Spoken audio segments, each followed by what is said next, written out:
joined as always by Ben Rasa. How you doing, Ben? I'm all right. Happy Friday as always. We got more snow in New York. I'm kind of sick of the snow. I'm not gonna lie. Getting more jealous of your Cali living by the week, I think. Yeah, I won't turn the computer to the palm trees and get that view for you, but yeah, weather's been pretty nice here. Can't complain too much. I know you're ready for the Oscar recap show today. Maybe not. Yeah, the viewers will be lining up, but that was fun. I actually really enjoyed the Oscar talk last week. We got it's March 1st. I'm not gonna lie. When the clock strikes March Madness is just takes over my life. Totally. Yeah, that's I was going to say. The calendar has flipped. It is officially March. Life is good in the college basketball world.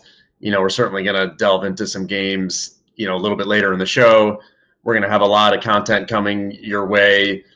Certainly next week, we're going to start doing some conference tournament previews.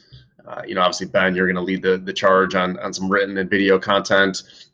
I think the plan is we'll do some special video shows, certainly for the major tournament, and then definitely in some of the smaller conference tournaments as well. So stay tuned on that. I wanted to, like we did last week, kind of just do a real brief week in review, just kind of some of the big topics that happened in the betting world or in the sports world that we can bet on, which is really what we're interested in. It does seem like deja vu because I wanted to, again, just kind of do a quick update on the Lakers. I know everybody seems to be talking about the Lakers' struggles. We talked last week about their odds to make the playoffs, and it's gotten a little bit worse since last week. That coincides, of course, with, it's a week off the schedule. They played 4 games. They beat Houston, the day after or 2 days after we had our last show, and I'm sure you were feeling pretty good, betting on the make the playoff side of it after they beat Houston. But since then, it's not been great as they lost to both the Pelicans and the Grizz, although then they just beat the Pelicans again. So how are you feeling, Ben, on your wager with LeBron? It was yeah, obviously. So they got the Houston game, the Scott Foster game, if you want to call it that. Yeah. Then they let a couple away. It got to not, and this is not what you want to do. I considered the Pelicans game at home. That was a must. If they would have lost that, I would have shut the door on it completely. They did get that. It's not even that they started 2-2 in the stretch. It's more how they look that's concerning. If they would have blown the doors off the Pelicans, you'd say, okay, they let one get away in Memphis. Now they're riding ship, but they're struggling. It doesn't seem like they're too sharp. They have a big game tonight. They're at home against Milwaukee. Obviously, that's a tough opponent, but when you're home, they need to win these games. I mean, they're still 3 games out. Obviously, you got the Spurs, you got the Kings, the Clippers. I believe the Clippers and the Kings play today. That'll help a little, obviously, but you just need to win games. There's no doubt about it.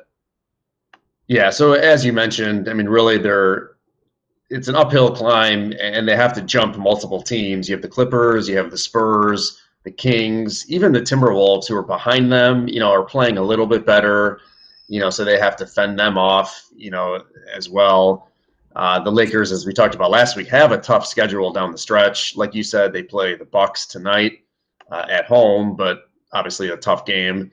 Although they seem to get up and play well against the better teams, it's the losses against Memphis and New Orleans, and they lose to Atlanta several times. Like those are the ones that just kill you. Like you just can't get over those losses. No, you can't. The Knicks, those are teams Yeah. you can't be messing around with. So we'll see. Obviously, if they can reel off a couple in a row, I feel like if they're like 1 or even 2 games back with a couple to go, not a couple, but just get in striking distance. The scary part's going to be if they struggle for a little stretch here and they fall 4 or 5 out. I wouldn't be stunned to see the Lakers kind of just punted and shut LeBron down to an extent. Yeah, I think that's the worry. You really only have maybe a few week window here where if things don't start to get better, it's over. Yeah, I think it's over. So interesting. I wanted to ask you, let's say the Lakers win the next 3 games or 4 games. Obviously, they play the Clippers coming up. They play the Bucks tonight, and all of a sudden they're in the 8th spot, and these odds flip, and all of a sudden, they're favorites to make the playoffs, and they're now, getting plus money to miss the playoffs. would you consider trying to scalp this and take both sides, or will you just let it ride? It's a concept that we can talk about, maybe down the road, but just curious as to your thoughts. So I probably will buy back a little if I can. I got a plus 125 for yes.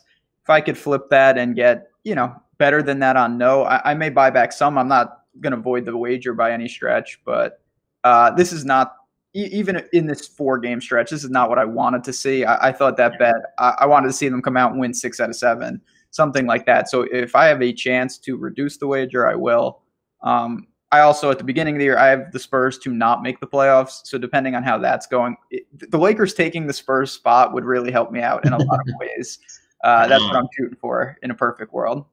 So now we see your true motive here. Yeah, it's all connected. Yeah, it always is. Mm-hmm. It always is. And those are some of my favorite bets to make, before the season starts. And, we came on, obviously during the season. So, going forward, we'll talk a lot about those kind of futures and, opportunities, mid-season to either hedge or double up, or, in this, it's kind of a correlated play where you're betting the Lakers, hopefully taking the Spurs spot. It will help you win both wagers. If it would. It is fun.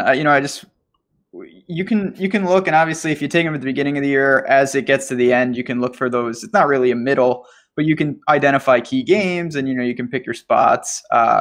It's a lot of fun. I always try to pick a couple teams on both sides, maybe an underdog team to make the playoffs, and then maybe one of the better teams to struggle in the year. Just curious, do you remember what were the Spurs to miss the playoffs? Let's see. I have my sports book open as we speak. I will tell you, it wasn't that good of a line, to be honest. I just figured, that stretch has been last year when Kawhi got shut down. They got a little worried there at one point. So it was actually basically a flip. So I got it at minus 115 for no. Gotcha. Yeah, just curious. I wonder what the Kings were. I don't recall. They were definitely, would have been a nice one to jump on. For sure. And that's an example. And obviously we do have a lot of evergreen content that talks about these things.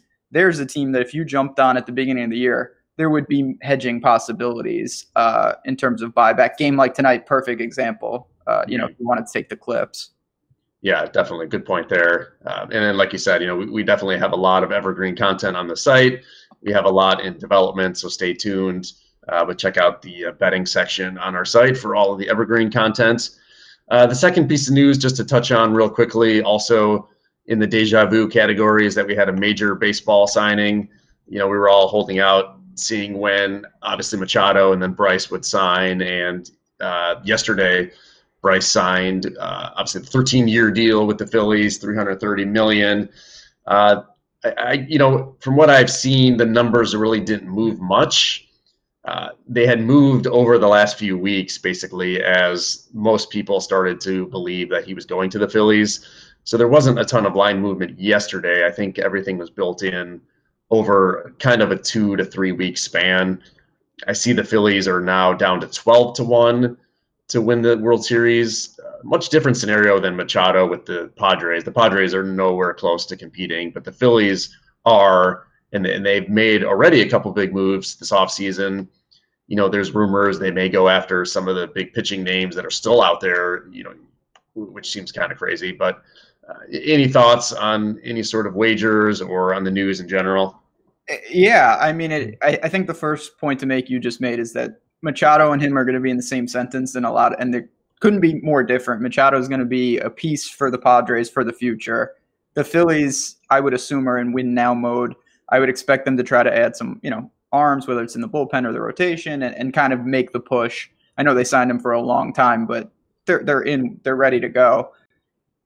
I will say on the other side of that though, it's not that division. The Nats will still be pretty good. The Braves are obviously a good team. You got my Mets. So it's no pushover, and I will be interested to see kind of, baseball is the longest grind of all of them, but exactly how the Phillies settle into all this. I don't think it's just a shoo-in that they're going to run away with that division. Yeah, I don't think so either. I think that is going to be a very competitive division, and the National League in general, I think, is going to be a lot tougher. I mean, it has been very top heavy lately, but I mean, the NL Central has 4 or 5 potentially really good or at least competitive teams. I think it's going to be tough. It goes without saying, it's going to be tough to get through the National League. So interesting. I mean, definitely they are in win now mode. So it's something to keep an eye on. I do want to talk about baseball futures at some point. Not today, definitely as we get closer to the regular season starting. Maybe when there's a slight lull in the tournament, maybe that's when we'll focus a little bit on baseball futures, or as the tournament ends, like kind of right when baseball season begins. But stay tuned on that front. Any other news that you saw over the week? Those were pretty much the 2 points that I wanted to hit on. No, not really. We were talking before the show. We like to hit across the sports world. There's some big tennis coming up, Indian Wells. So stay tuned with that. We'll see what we're going to do on the site. We do have some, one of the reasons the Slack chat is awesome is because we have a lot of people who are just very sharp tennis people. I don't know anything about tennis. I do like to bet it, and that makes it fun. I can go in there, see some guys that I've never heard of, and then check out the matches. But not much else in the sports world. Obviously, like I said, college basketball is on its island right now. Yeah. With the regular season winding down and the conference tournaments are set to begin. Yeah, like you said, I think especially with the niche sports, our Slack channel is a really good resource with people who have a pretty solid expertise in those niche sports and just information you're not going to find elsewhere. So it's kind of a good plug for our own Slack, but also reason just to get into our community, into our ecosystem of videos and content. And certainly our plans are to do a little bit more than a little bit more, do a lot more on the tennis side, start to build up that content. So I'm looking forward to talking about some tennis tournaments in the future. I wanted to kind of dive in a little bit into some of the NBA future odds. I'll start with obviously to win the title. And of course, as you can imagine, the Warriors are big favorites. But they're really, they're minus money. They're about minus 200 right now. It kind of goes without saying that they're the big favorite. Is there any team that you can see either upsetting Golden State in the West, or is there a team in the East that you see, the top 4 or 5 teams that you think can actually make some noise?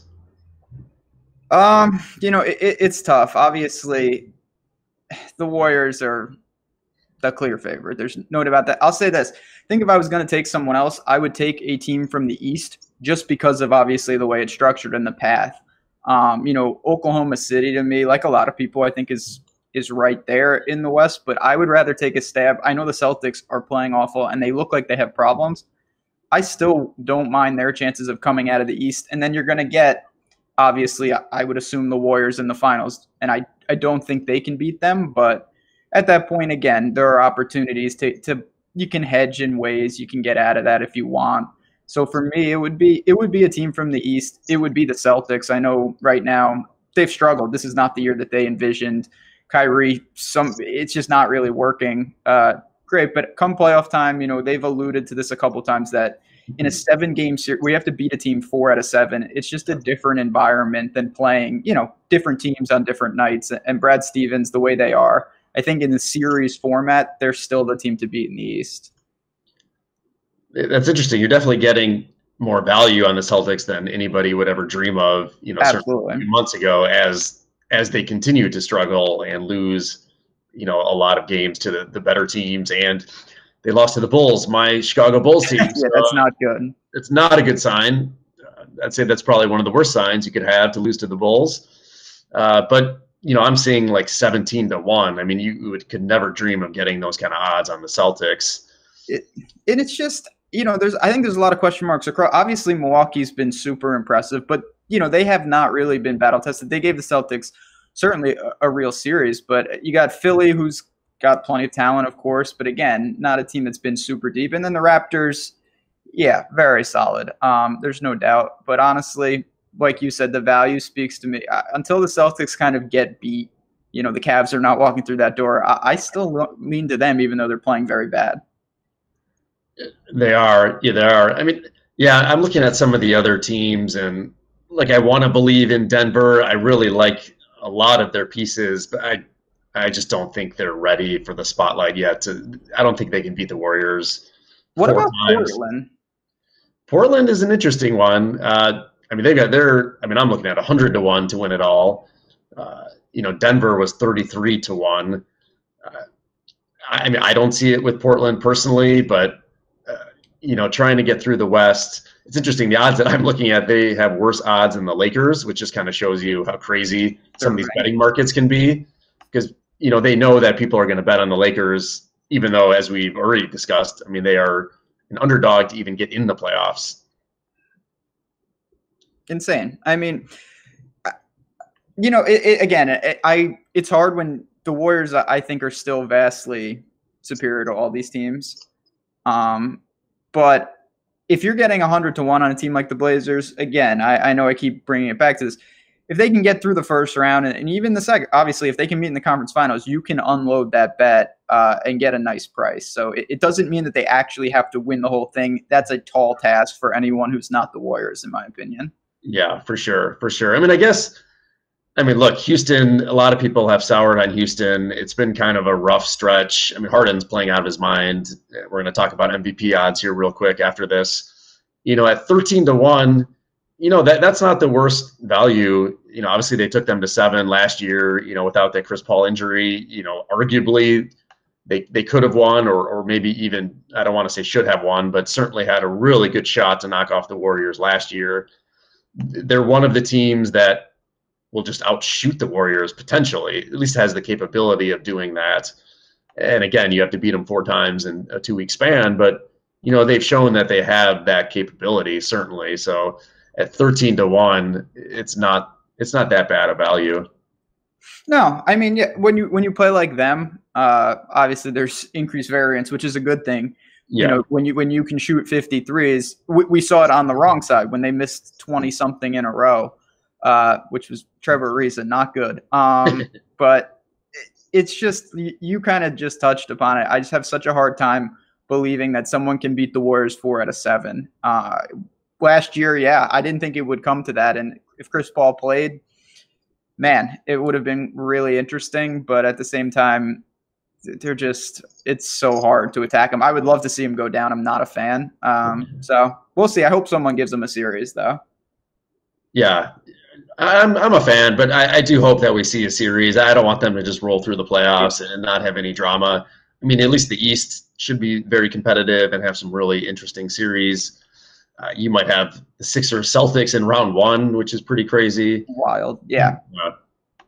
Yeah, Indiana's throwing a monkey wrench into the seedings. So we'll see. That's going to be fun down the stretch, and obviously we'll touch plenty of playoff content. Will be a good time. Yeah, for sure. I mean, that's probably you are definitely the college basketball guru. I would say the NBA playoffs will be my bread and butter. So we'll certainly have a lot of content around both tournaments, as it were. Real quickly, have you been following the MVP odds at all? Basically, Giannis and Harden are neck and neck as basically even favorites to win it. Paul George, who had a lot of momentum, is about 5 to 1. And then after that, it's just a bunch of crazy long shots. I mean, certainly it's a 3-man race. Seems like it's really Harden or Giannis. Do you have any thoughts? Yeah, Harden obviously is just out. I think in a way he gets almost, his stats are so crazy that they get somewhat overlooked in the sense. It's just Harden's taking crazy amount of shots. Yeah. Giannis leading, if they hold the number 1 seed, I think it's going to be him. I think people want to give it to him kind of. Whereas Harden, I don't want to say he gets a bad rap, but just I think that leaves a sour taste in some people's mouth, just the way he plays. So I think it's going to be honest. You can't really reach, like you said, to me, it's a 2-horse race. Paul George would be the dark horse, and he's not even that long of a long shot. Yeah. Yeah, it seemed like Harden, the last couple of weeks had kind of taken a step back. And although Giannis has been injured a little bit too, but last night Harden puts up 58, kind of gets squarely back in the front seat, I think. But like you said, it's neck and neck. Getting even money on either one of these is a good opportunity. Just the question is, how do we decide which guy to bet on between the two of them? Like you said, I think there is a narrative for Giannis. Harden has won it. His style of play irritate a lot of people. To kind of put it nicely, I'd say, people find it to be not a great brand of basketball, even though it's obviously incredibly effective and that team is incredible and he's incredible. But it's tough to say. I don't know. I mean, Giannis, I like Giannis more, so I probably would lean Giannis personally. Mm-hmm. I just think that people kind of say about Harden, like, well, if there's a lot of guys in the league, if they just dominated the ball like that, they could put up crazy numbers. And that's true to an extent, but I don't think people realize how insane some of his games really are. And for reasons like that, I just have a feeling Giannis kind of takes it home, a new flavor, a new guy. Yeah, I think we're on the same page. I think getting even money on a bet like this, I think is pretty good. Yeah, it's not bad, honestly. There's worse values out there than that. Yeah, like you said, Paul George is the dark horse, but you're just not getting enough value to really bet a dark horse. And something like this is so subjective that I just need better odds to bet somebody who's, truly a dark horse in this. He's just not. It's one of those things that, and it's obviously not super binary, but at the same time, Paul George is not going to win. Like, he's just not. I can't see, barring some ridiculous scenario down the stretch, I just don't see it. So it's like, when you're dealing with a subjective thing that's somewhat binary, it's kind of like, I don't like to reach on something like that as much. Yeah, agreed. Why don't we delve into some hoops, some college hoops? That is, like we said, it is officially March 1st. Check your calendar, which means, for the bigger conferences, you're really in the home stretch here. So teams that are either on the bubble or, just barely in, this is a critical time period. And these games, this weekend going into next week, before their conference tournaments, are even more under the microscope. I know there's a few games that you were looking at, involving these bubble teams. The first one is Dayton, who's playing Rhode Island tonight. Dayton is -7 as the home team. What are your thoughts on this? I know Dayton is definitely right on the bubble. Squarely, yep. And this will be, I actually wrote them up in my article, which will be on the site later. Feel free to check that out. I will say, this is one of those games where you see it and it just screams trap. Dayton played URI on the road a couple weeks ago, beat them by 30. Now they come home. They're playing well. Rhode Island's lost 5 of 6. They're having an awful year. And you just mentioned it. Dayton is squarely on the bubble. They're not going to move up with a win tonight, but if they lose this game, it is a resume. That's a crusher. That's really going to hurt them. They need to just pad the stats and get to this conference tournament. So I really think that they do. They've played a lot better teams recently. They're winners of 3 straight, won at Davidson, beat St. Louis. Those are quality teams in the A10. I just don't think that Rhode Island has the team to compete with them tonight. The line is fishy to me. I really thought it would be 10-11, to be honest. But you know what? I'm not going to overthink it. I will just lean with the team that needs a win at home, and they're the better team.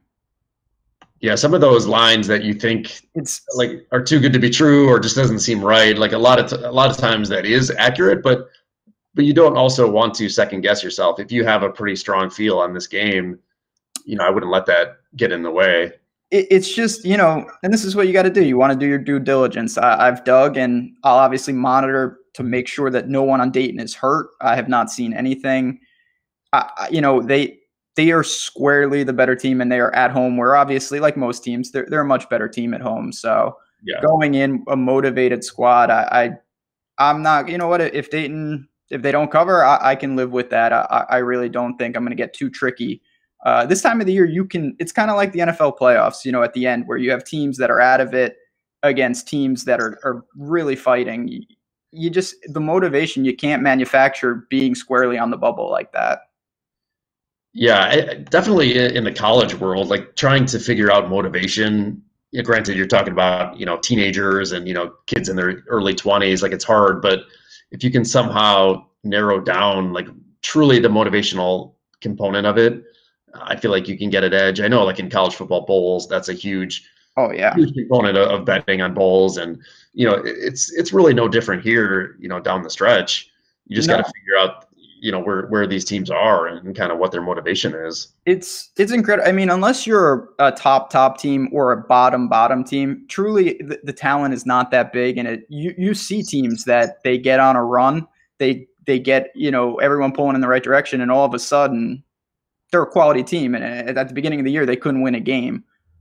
So you're going to be cognizant of that. For the smaller schools, this is their last game before conference tournaments.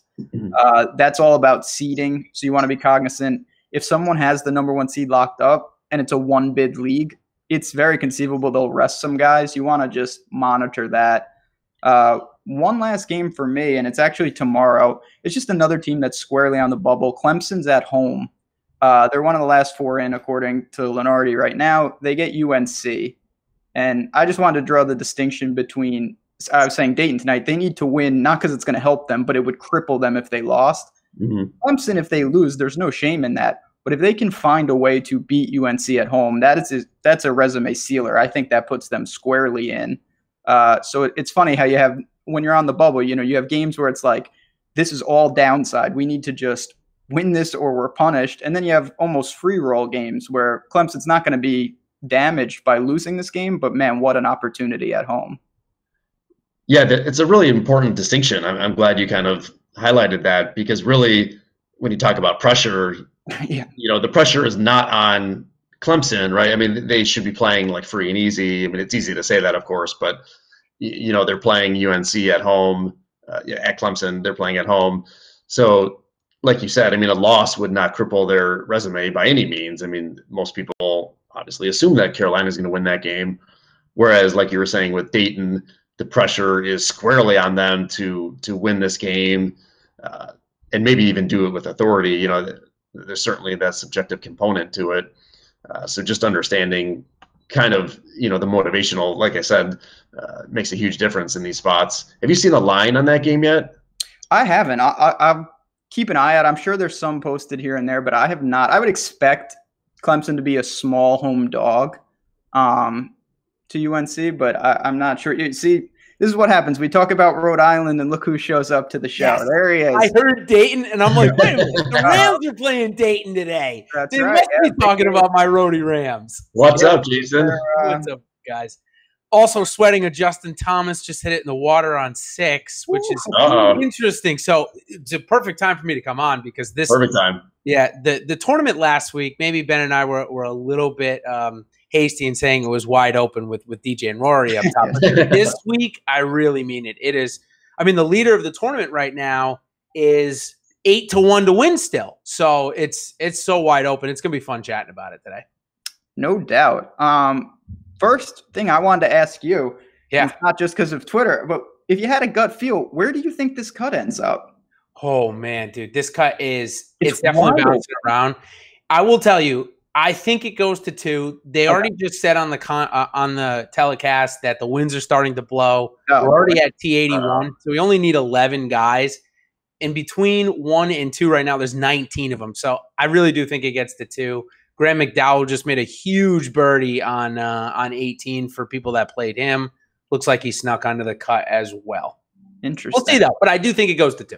I'm with you. I mean, I certainly think that 2 is more likely than even. I'd be stunned if it got to even. 1 seems the most likely, but yeah, it's going to depend on that wind later today. If it gets blowing, forget it. That's going to be ugly for the afternoon. It could go to 3 if it starts blowing. 15 or 20, it could go to 3. So it looks like right now they're projecting at +1, but like you said, if the winds really pick up, good luck. It's definitely in the scoring average yesterday. Just for some perspective here, was about 0.7 over par. So if we double that, of course, it's going to be about 1.5 over, which says to me that we could end up with like +2 in an MDF type of situation. But again, it's at T81 at +2 already. So there's not a lot of scoring holes. This could quickly go to 2 in a hurry here, especially if the winds pick up. No doubt. It's a tough one. This course with all the water, I mean, we talked about this a ton on Wednesday, and it is wide open. I guess I'll just pass it right to you. Do you have anyone in terms of live, for outrights? Did anyone pique your interest? I know some guys made some moves. Sungjae Im had a big round. Huge round. And it just shows he was, if you had him, you're thinking make the cut, and now he's tied for lead. Like you can make a ton of ground up today if you post a good one. Definitely. He's 12-1 still. And he's obviously, I talked about him. You and I talked about him a lot on Wednesday that said, hey, listen, the rest for him is key. And it obviously showed. He was 3 under yesterday before making a double on one of the easiest holes on the front side. So I really like Sungjae Im at 12-1. He just moved to 11.5. He's obviously going to keep moving, but he's got just as good a chance as Sergio Garcia. And funny enough, do you guys see who the odds leader is right now to win the tournament? Is Brooks Koepka, who hasn't even beat off and is 3 shots back. So that's how you know it's really wide open. Man, I mean, obviously this wind is going to be telling for DFS, but also for stuff like that. If you think it lays down or stays the same, chasers like Brooks and some of these guys who haven't teed off, I think have a lot of value. On the flip side, if you think, man, they're going to get a tougher draw, I'd be pretty apt to take a couple of the guys who posted already. I know it's only day 2, but you could take someone like Sungjae Im. You know where he's going to stand. He's only going to be a shot or 2 off the lead at worst. Yep. And you're getting very good value. Whereas, if it's tough conditions, those numbers will be dropping before tomorrow even starts. Absolutely. I wanted to ask you guys. I mean, it's obviously so week to week dependent, but in this exact example, I mean, is it better to bet a future on somebody who's already in the clubhouse or somebody who hasn't gone out yet? I mean, there's just that unknown factor, right, of having 3 rounds left versus 2. That's why the Sungjae Im 12-1 to me looks good, because if let's just say Koepka and Vegas come out and the conditions get worse and they both shoot 1 over par, Im will be probably 5-1 by the end of this day. Yep. So that's where, even just looking at Sungjae Im, we know he's in the clubhouse. We know it's a really difficult golf course. I'm definitely looking at that at this point. I think it's really good value. I think that Lucas Glover, who looks like I got to check. I think hasn't come through the bear trap yet, which Jordan, the bear trap 15, 16, and 17. No, please. 3 holes. A lot of water. No. Yeah, it's water. So double bogey galore. That's another thing to look at. If your golfer is through those 9 holes and maybe making that turn to the front side, their backside, and they're right in it, those are guys might want to take a look at. Like Ricky Fowler, 13-1 right now. He's only 4 shots off the lead. So I will say for me, and this is a very macro approach, if it's an easy course, I would want my guy to have as many holes left as possible before I bet him, because you can go nuts. On a course that's tougher, I want more known commodity, something. So I'm with Jason. I'm much more apt to take a guy who's posted already and say, you know what, I'll bank 2 rounds, make these other guys have to play 18 extra holes. I think if you think it's windy, you're going to be in an advantage, and you're going to actually get value before your golfer tees off tomorrow. You can have a plus EV bet with someone like Sungjae Im if there's a split in this afternoon wave. There's no doubt about that. Definitely. Yeah, that seems like a great value opportunity then. Somebody like him who's already in the clubhouse. I mean, I'm seeing 11-1. I know Jason said 12-1. So now 10-1 since we started. Look at that. We're moving on. What can I say? We are moving the lines, baby. God, did you hit any? I kept it pretty light in terms of head-to-heads. I only had 1. I'll just throw it out real quick. Yeah, I bet, and this is maybe it's just my bias. I bet Russell Henley against Martin Traynor today. It was -125, so little juiced, but this is a guy that I don't want to speak for everyone. I didn't even know this person existed until he won the Puerto Rico Open last week. He's now fully exempt. Obviously, he gets to play. Russell Henley is he's a PGA Tour player. He's a very accomplished player. Nothing major, but good player. And he showed some form on Thursday. So I just thought that line was too little for a guy that, he's made dozens of cuts, plenty of top finishes against a guy who had done virtually nothing. And yes, he exploded last week, but I'm not sure we see him playing the weekend too often on the tour. Yeah, agreed. And Russell Henley, I believe, got it to 4 under at one point yesterday. So obviously he seems to be informing. I knew he faded a little bit, obviously, towards the end of the day. But I definitely like that line. The other one that I was looking at, which was a lot more juice, was Jason Kokrak against Brendan Hagee. Kokrak also got it to 4 under yesterday. And Brendan Hagee is one of those guys that's been injured for quite a while. So I guess he kind of fits in the Martin Traynor ball camp just because we haven't seen him much. But I'm not going heavy on that one. I like yours much better. Hagee's a guy that I like as a player, but I don't know if he's still injured or working back. He just has bouts where his irons are so bad that it makes him unplayable in DFS. And in a course like this, we said this on Wednesday, you don't really scramble too much because you can't scramble from the water. So like you got to be careful with a guy like that. Kokrak, you're going to get the volatility. I think yesterday it felt like every hole was either a birdie or a bogey. But overall, I totally get that. Obviously, you're paying a lot.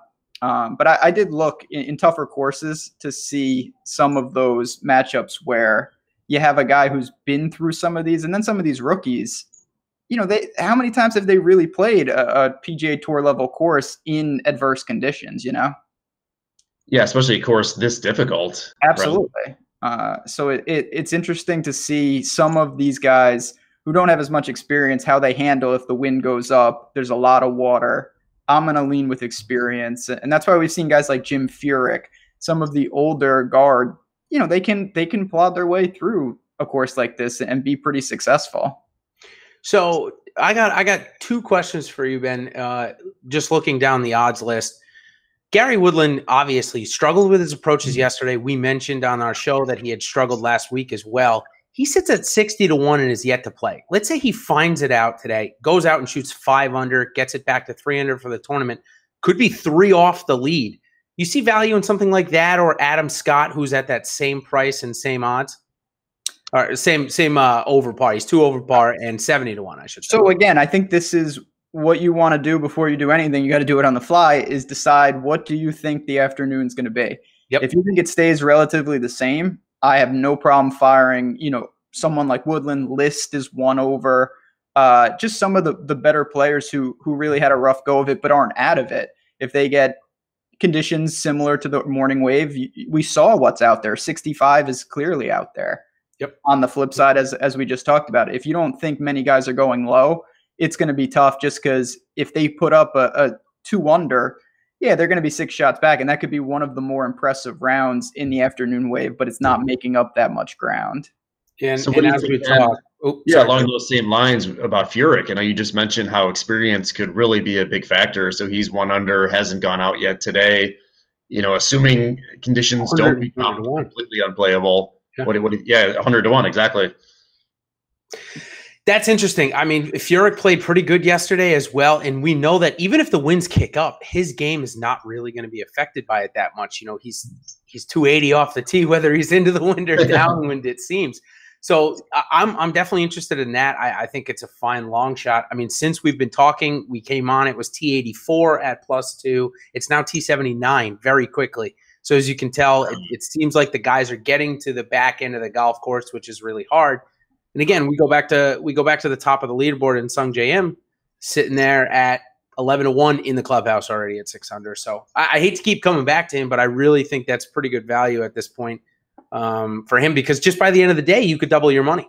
Exactly. That's I think the key point. We were just talking about this with some of the deep NBA futures. If you're really, if you navigate your way around, you can get some value on Sungjae Im, and he doesn't need to win the tournament to potentially get paid off there. It's going to open yourself up for some opportunities to take some other guys at inflated prices, or to hedge it with whether a head-to-head if he can get to Sunday. I think that's something you want to be cognizant of. I'm cognizant that Russell Knox just made the cut. That was very important. Oh, he did. He birdied 18. That's why you smiled. Okay. That's why I smiled. I only smile for one reason. It's always Russell Knox related. Yep. Okay. That was good. So I needed that. Yeah. It's going to be very interesting, and JT is the next one. Yeah. This is a huge one because here's one. And this is what I wanted to talk about really quick as well is, let's say that Johnny Vegas comes out and shoots even par, which is very possible. He could shoot over par. But let's just say the lead is 6 under and JT gets in at 1, let's say, and he's sitting at 50-1, 7 back. Does that interest you tomorrow morning? I think, the thing with him, a lot of people are going to do it because it's JT and we've seen it before.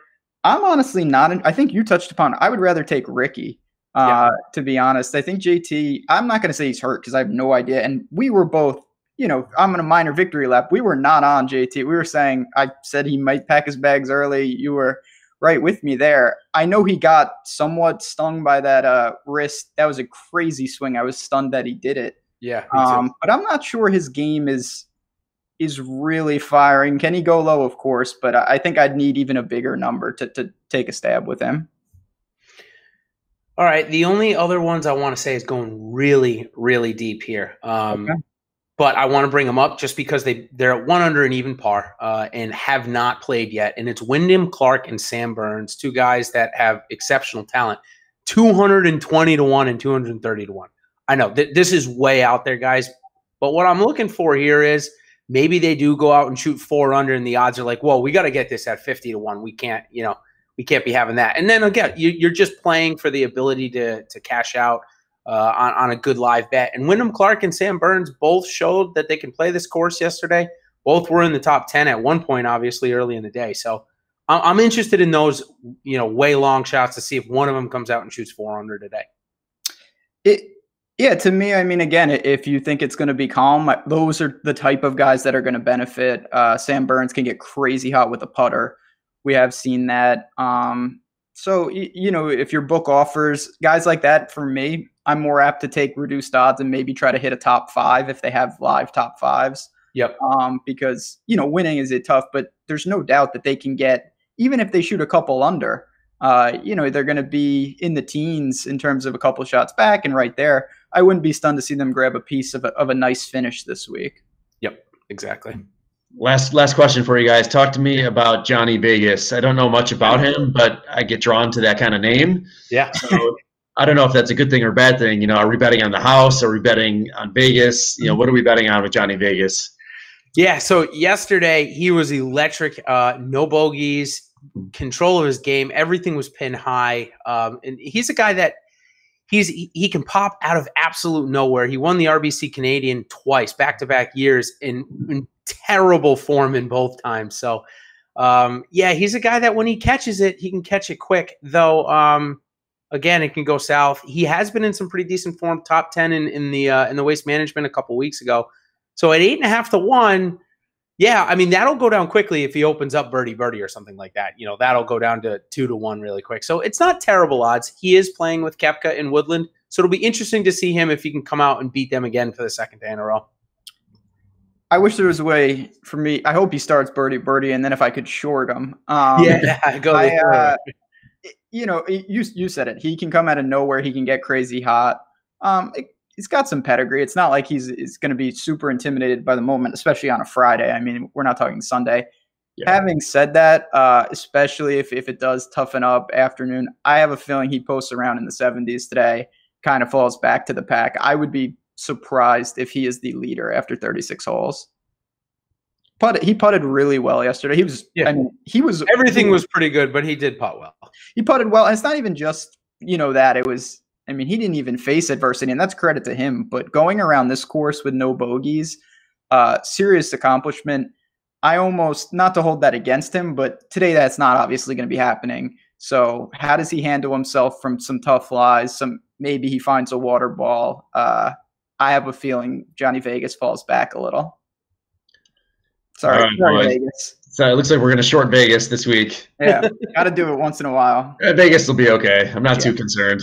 Yeah, Vegas will end up being fine. Well, thanks, guys. Cheers. We'll see you next time. Yeah, absolutely. Thanks for jumping on, Jason. I think that wraps up our show for this week. Definitely next week we're going to focus more on college hoops, and as we're getting much closer into tournament season, looking forward to that. Any final thoughts, Ben? Any weekend plans, movies to see, anything like that? Got to catch up on the Oscars for next year. No, I'm ready to go. Obviously, a lot of college basketball. Been betting it. I've been streaky. Not to divulge how tangent where I'm going, but some momentum. And it's a good time of the year. I feel like a lot of the stuff I do throughout the year, I watch a lot of the smaller conferences, and obviously I am betting them during the year. But it's for this time of year. I've seen a lot of teams that other people haven't multiple times. So tournaments, matchups, things like that. I really feel like it's a good thing. You have a little increased edge just because you're familiar with these teams and it's not a foreign nature by any stretch. Yeah, that's a huge advantage. So look forward to drawing on that expertise. on the site and then certainly on the show. So have a great weekend, and we will see you next week. See ya. Take care.